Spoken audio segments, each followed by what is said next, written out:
menjawab pertanyaan di atas, kita sebagai mahasiswa pendidikan guru sekolah dasar, apa sih manfaatnya mempelajari psikologi pendidikan? Nah, psikologi pendidikan ini dapat memberikan dampak dan manfaat dalam aspek pendidikan, di mana psikologi pendidikan ini dapat membantu guru dalam memahami karakteristik siswa secara emosional untuk memberikan proses belajar mengajar yang tepat sehingga menghasilkan proses belajar mengajar secara efektif dan efisien.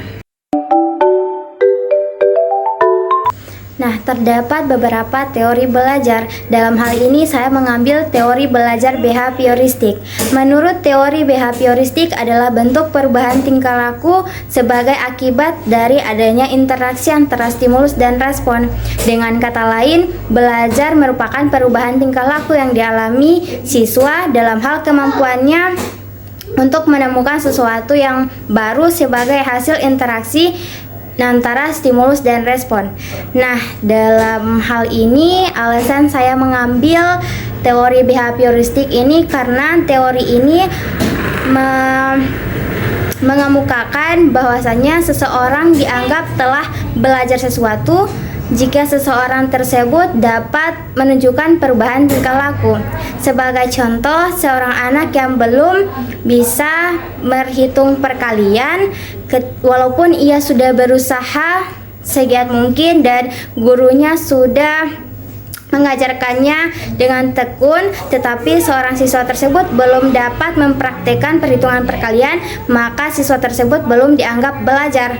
Karena kenapa? Karena teori ini menganggap bahwasanya seseorang akan dianggap telah belajar jika ia telah menemukan perubahan tingkah laku dan telah menemukan hasil belajar.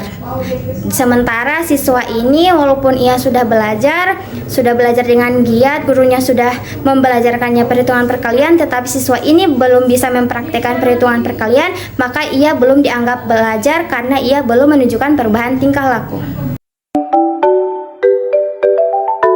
Nah, terdapat beberapa gaya berpikir dan gaya belajar yang tentunya dalam setiap siswa itu berbeda. Nah, kemudian peran seorang guru di sini adalah guru harus mengkombinasikan atau guru harus dapat mengkombinasikan seorang siswa yang memiliki gaya belajar auditori, gaya belajar visual, dan gaya belajar kinestis dengan cara menggunakan berbagai metode atau media visual dan juga menggunakan pendekatan-pendekatan agar kiranya seorang guru tidak salah menggunakan proses belajar mengajar kepada satu kelas yang memiliki gaya belajar yang berbeda. Nah, tinggi rendahnya motivasi belajar siswa disebabkan oleh berbagai faktor.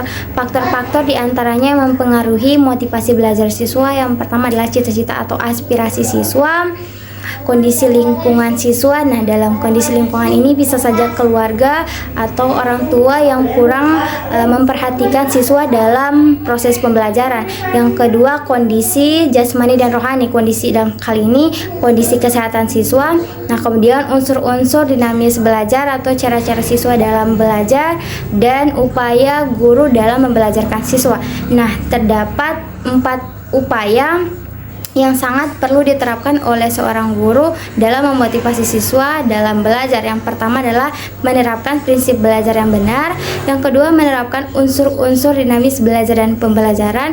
Yang ketiga, mengembangkan pengalaman dan kemampuan siswa. Yang keempat adalah mengembangkan cita-cita dalam belajar dan pembelajaran. Nah, ketika keempat ini sudah diterapkan, maka diharapkan siswa dapat meningkatkan motivasi belajar siswa. Nah, kemudian dalam hal kali ini bukan hanya saja seorang guru, tetapi upaya ini juga bisa dilaksanakan oleh seorang ibu di rumah untuk dapat mendorong seorang anak untuk dapat belajar dan dapat meningkatkan gairah atau minat siswa dan dapat mendorong seorang siswa untuk belajar.